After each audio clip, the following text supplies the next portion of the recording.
In the 1970s, the IRA used condoms as part of the internal mechanisms of their bombs, and some IRA members were opposed to using condoms on moral grounds.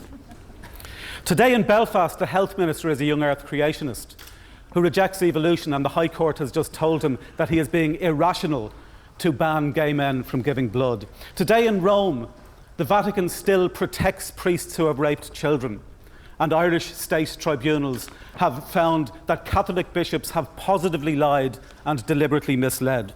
Today in Pakistan, Asia Bibi, a Christian mother, is facing execution by hanging for allegedly blaspheming against Muhammad. And two politicians who have defended her have been murdered, one murdered by his own bodyguard. Today in Wisconsin, two parents have been jailed for reckless homicide because they prayed over their dying child instead of calling an ambulance. Recently on the BBC, Cardinal Cormac Murphy O'Connor said that atheists are not fully human. Religion corrupts our sense of reality, and it corrupts our sense of morality. And these two corruptions combine to harm society and to cause terrible suffering. Firstly, religion harms and corrupts our sense of reality. It encourages us to believe implausible and untestable assertions based on faith. And by faith, I mean believing something because you want to believe it disproportionately to the currently best available evidence. But before I get into that, I have some good news for all of you here today. I was talking to Bill Gates of Microsoft earlier today, and he's going to give everybody here $10 million if you vote with me on this motion. Now, clearly, you realise that's an absurd statement. But if I had said to you instead that today I was talking to the creator of the universe, and he told me that he would give each of you an eternity in paradise if you do what I say, then some of you might believe me. Certainly many people around the world would believe me. And that is because religion corrupts our sense of reality. Because normally when we assess whether or not we believe claims, what we do is we assess them against the evidence. And as the claims become increasingly implausible, we proportionately raise the bar of the evidence that we require to believe it. But with religion, we do the exact opposite. As the claims become increasingly improbable, we lower the bar of evidence that we require to believe it. And we do that because religion encourages us to believe not merely implausible claims, but literally untestable claims. And then it encourages us to live our lives on the basis of these untestable claims. And when you compare that to harmful secular ideologies, which can also fall prey to faith and dogma, such as fascism or communism or the unregulated free market, what you notice is that those faiths and dogmas eventually bump into reality, and we notice that they're not working. But religion hides its testability in an imaginary afterlife. The second way that religion harms society is that it corrupts our sense of morality. Morality is a natural function of our brains. It has evolved in the brains of social animals, including humans, because cooperation and competition are both helpful to survival. And in recent generations, we humans have refined our sense of morality. We increasingly respect individual conscience and personal rights and the rights of non-human animals.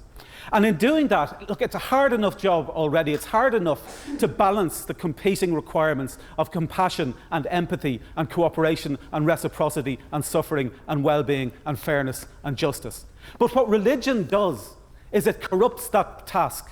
It adds into an already difficult task a corrupting factor of invented supernatural commands that are unrelated to compassion or justice or fairness or empathy or reciprocity.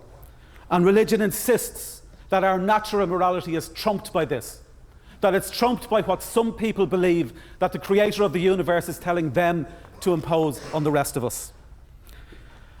And so many Catholics will justify denying condoms to AIDS victims in Africa. And many Muslims will justify the claim in the Quran that husbands can beat their wives. And last year, when in Ireland a hospital refused an abortion to Savita Halappanavar, whose fetus already had no chance of survival and who also died herself after being refused the abortion, her husband was told in the hospital that this was because Ireland is a Catholic country. Not only is religion not needed for morality, but religion actively corrupts morality. Finally, I want to ask you to please keep your focus on the motion tonight. Don't be distracted by claims that religion also does good. That's true. And it is also true that religion harms society. Don't be distracted by claims that secular ideologies can cause harm. That's true. And it is also true that religion harms society. What you are being asked today is whether religion harms society, not whether religion also does good, and not whether other things also do bad. However implausible the claim that I made earlier may be about talking to Bill Gates, it is surely infinitely more implausible to suggest that a supreme being created a universe of 1,000 billion galaxies, each of which contains 1,000 billion stars like our sun, in order that it might speak to one member of one species on one planet and tell him to stone a man to death for gathering sticks on the Sabbath, and then impregnate a virgin in order to give birth to himself, and then give Muhammad a ride on a flying horse, and then appear in Joseph Smith's hat in order to attire him in magic underpants. And on the basis of untestable and absurd claims like this, Asia Bibi is today languishing in a prison cell in Pakistan awaiting execution by hanging for allegedly blaspheming Muhammad. Religion corrupts our sense of reality, it corrupts our sense of morality, and those corruptions combine to harm society and cause terrible suffering. I propose the motion.